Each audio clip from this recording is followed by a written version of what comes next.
When you're built with that type of size, that type of athleticism, and like his mobility, we haven't seen a player like Giannis. We haven't. A guy that is 6'11", that can run like a guard, that handles it like a guard. Obviously some of his skill sets of, his shooting isn't there, his free throw, but I understand he didn't have the traditional basketball journey growing up, but you could see him putting in that effort. But Giannis is such a special player, but he also has that approach. We talked about it earlier in the show about how he is so present, doesn't care about what he accomplished, doesn't care about the future. He is only focused about right now, and that truly is a gift.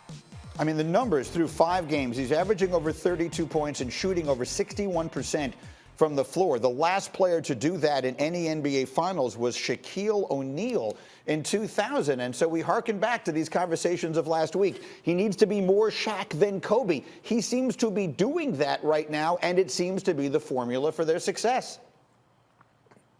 Yeah, it is the formula for his success. And look, I played against Shaq in the 01 finals. They swept us. It was quick. It was easy. No one cares about that. But it is impossible. It was impossible to guard Shaq. And Giannis is doing the same thing. Yes, it's not back to the basket, but in transition, no one can keep with them. But I want to focus on this. It is about Chris Middleton. It is about Drew Holiday, because Shaq was going to be Shaq. Giannis is going to be Giannis. He's going to pick up the basketball, and because of his physical gifts, because of the way he plays the game with that intensity, he's going to give you 25 and 15 on an off night. So it's about the guys around him. And I think in the last couple of games, Middleton has stepped up in a tremendous way. Drew Holiday doing it on both ends of the floor. Kendrick Perkins was saying some nonsense that, well, he's exhausting himself on defense. That's why he's not playing great offense. Well, Drew Holiday played great defense, great offense, had that huge steal, that huge lob. So, he's getting contributions from his team in a great, great way that's allowing him to go be the best version of himself. So I'm getting a call here from Big Perk. He wants a word with you after the show. We'll see how that goes. In the meantime, very quickly, I feel like the momentum has obviously swung so strongly. At one point, it looked like the Bucks were dead. Now it kind of looks like the Suns are dead. Can they win this thing tomorrow night? Can the Suns go in there and shock the world and win this game on the road tomorrow night? I think they can. I definitely believe they have that ability, because this is going to be the first time we've truly seen them against the rope. So, we're really excited. We don't know what this team looks like with their backs against the wall. I will say this. Again, the Bucks are are a more talented team. But the Suns have been playing a great brand of basketball. That's why that 17 turnover game that they had in Game 4 with 17 offensive rebounds, that was so uncharacteristic of them, because they have been the best basketball team all season long. So now you start to look as like, can they raise their level back to being an efficient, high-level team? That's the only thing that we need to see. Last year, after they lost to the Miami Heat, I said, look, Giannis might be a Pippen, and people went nuts. Oh, you did? So I understand. I did. I said that. But hear me out. They understood when I said that is that he needed help.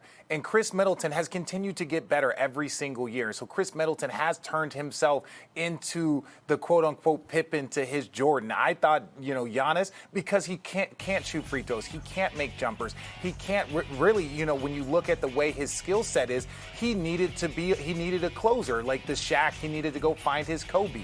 And so I just felt like he needed a little bit more help, and they went and got it. Drew Holiday was that final piece. It was another ball handler, another high-level defender. So I think really when you combine the Drew Holiday and you combine the Chris Middleton, now you have that player that should be next to someone as great as Giannis, that allows them to close out the games in areas that Giannis can't. He can't make the big three. He can't hit those little pull-up shots, and he can't always do the defensive plays because he can't be everywhere at once. So you have to kind of combine two players, and I think Drew Holiday and Chris Middleton have been those guys. Oh, believe me, I remember when you said that he might be Pippen and what it did to the Get Up Twitter handle. Yes. I remember that vividly. But here's the point. That Giannis, and we talked about this at the beginning of this hour, he just does it differently. You look at the best players in the NBA today. They all do it with the ball in their hands, and thus they don't need someone to do the things that he needs them to. It isn't diminishing him. He's just a different style of player. But he right now is as effective as anybody, and if he wins this championship and is the Finals MVP, RJ, if you want to say that right now Giannis is the best player in the league, it would be easy to defend.